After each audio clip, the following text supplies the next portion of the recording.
हिवाळ्यात गाजराच्या सीझनमध्ये हे अप्पे नक्की करून बघा। या अप्प्यांमध्ये आपण रवा आणि गूळ वापरलेला आहे, गाजर वापरलेले आहेत। चवीला खूपच छान लागतात, अगदी केकसारखे लागतात, त्यामुळे लहान मुलं तर अगदी तुटूनच पडतील। हेल्दी आहेत, मुलांना डब्यात देण्यासाठी, संध्याकाळच्या भुकेसाठी नक्की करू शकता। हाय, मी स्मिता, मस्तिकी पक्षामध्ये तुम्हाला सगळ्यांचं खूप खूप स्वागत आहे। तर हे अप्पे करण्यासाठी एका मिक्सरच्या भांड्यामध्ये मी 1 कपभर रवा घेतलेला आहे। आपण नेहमी उपम्यासाठी वापरतो तोच रवा आहे, जाड रवा आहे। यामध्ये मी आता अर्धी वाटी गूळ घालते। गूळ थोडा बारीक चिरून घेतलेला आहे आणि यामध्ये अर्धी वाटी दूध घालते। सगळ्या गोष्टी मिक्सरमधून एकदा आपण फिरवून घेऊया। मिक्सरमधून मी हे फिरवून घेतलेलं आहे। तर आता सध्या याची अशी कन्सिस्टन्सी आहे, पण 15-20 मिनिट हे आपण बाजूला ठेवून देणार आहोत। यामध्ये रवा आहे, त्यामुळे रवा भिजेल आणि मिश्रण अजून थोडं घट्ट होईल। तर 15-20 मिनिट हे आपण रेस्ट करायला ठेवून देऊ। तुम्ही चॅनलवर नवीन असाल आणि पहिल्यांदाच माझे व्हिडिओ बघत असाल तर अशा हेल्दी आणि इन्स्टंट रेसिपीज पाहण्यासाठी चॅनलला नक्की सबस्क्राईब करा। बाजूला असलेल्या बेल आयकॉनवर क्लिक करा, म्हणजे यानंतर येणाऱ्या प्रत्येक व्हिडिओचं नोटिफिकेशन तुम्हाला मिळेल। हा व्हिडिओ तुम्हाला आवडला तर लाईक करा आणि आपल्या मित्रमैत्रिणींसोबत नक्की शेअर करा। साधारण 15 मिनिट मी हे असं झाकून ठेवलं होतं। रवा भिजला आहे आणि मिश्रण आधीपेक्षा थोडं घट्ट झालेलं आहे, पण आपल्याला असंच घट्टच मिश्रण हवं आहे। आता यामध्ये मी अर्धा टीस्पून बेकिंग पावडर घालते। बेकिंग पावडर मिश्रणामध्ये अगदी व्यवस्थित मिक्स करून घेऊया। बेकिंग पावडरच्या ऐवजी तुम्ही पाव टीस्पून बेकिंग सोडाही घालू शकता किंवा इनोचं एखादं सॅशेही घालू शकता। बेकिंग पावडर मिश्रणामध्ये व्यवस्थित मिक्स करून झाल्यावर यामध्ये मी आता 1 कपभर किसलेलं गाजर घालते। आता सध्या बाजारामध्ये ही अशी लालबुंद गाजरं मिळतात, त्यामुळे मी ते लाल गाजर घेतलेलं आहे।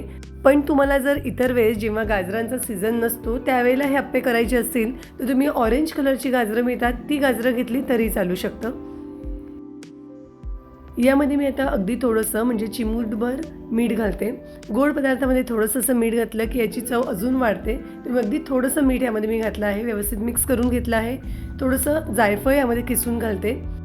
यामध्ये आपण गूळ घातलेला आहे, त्यामुळे जायफळाची चव जास्त छान लागते, पण तुम्ही वेलची पावडरही घालू शकता। व्यवस्थित मिक्स करून घेऊ। गॅसवर मी एक बिडाचं अप्पेपात्र ठेवलं आहे। अप्पेपात्रामध्ये थोडं थोडं तूप घालून घेते। हे इंडस व्हॅलीचं बिडाचं अप्पेपात्र आहे, खूप छान आहे। याचे खळगे खूप खुलगट आहेत, त्यामुळे अप्पे छान गोलाकार होतात।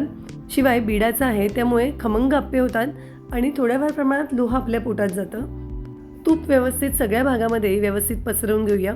यासोबत हे सिलिकॉनचे असे हँडल मिळालेले आहेत, त्यामुळे गॅस चालू असताना हे अप्पेपात्र आपल्याला व्यवस्थित सरकवता येतं, त्यामुळे कडेला असलेले अप्पेही व्यवस्थित शिजतात आणि यांनाही छान सारखा रंग येतो।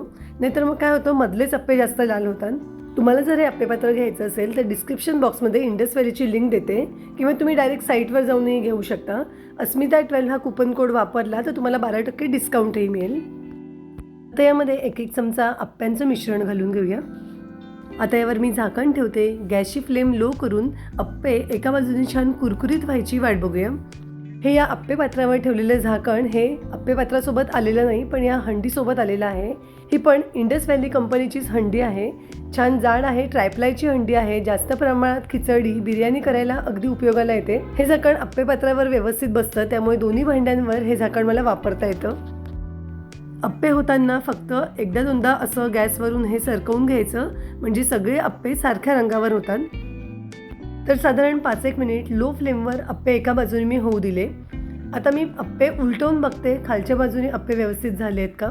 एका बाजूने अप्पे अगदी छान खरपूस भाजले गेलेले आहेत, दुसऱ्याही बाजूने असेच अप्पे होऊ देऊया। तर दुसऱ्याही बाजूने अप्पे अगदी छान खुसखुशीत भाजले गेलेले आहेत, सगळ्यांना अगदी सारखा रंग आलेला आहे। तर इथे आपले सगळे अप्पे तयार झालेले आहेत। या संपूर्ण प्रमाणात साधारण 20 अप्पे होतात, मस्त कुरकुरीत आणि आतून केकसारखे छान सुपर सॉफ्ट अप्पे होतात।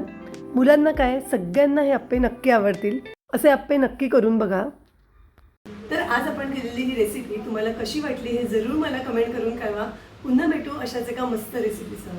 धन्यवाद।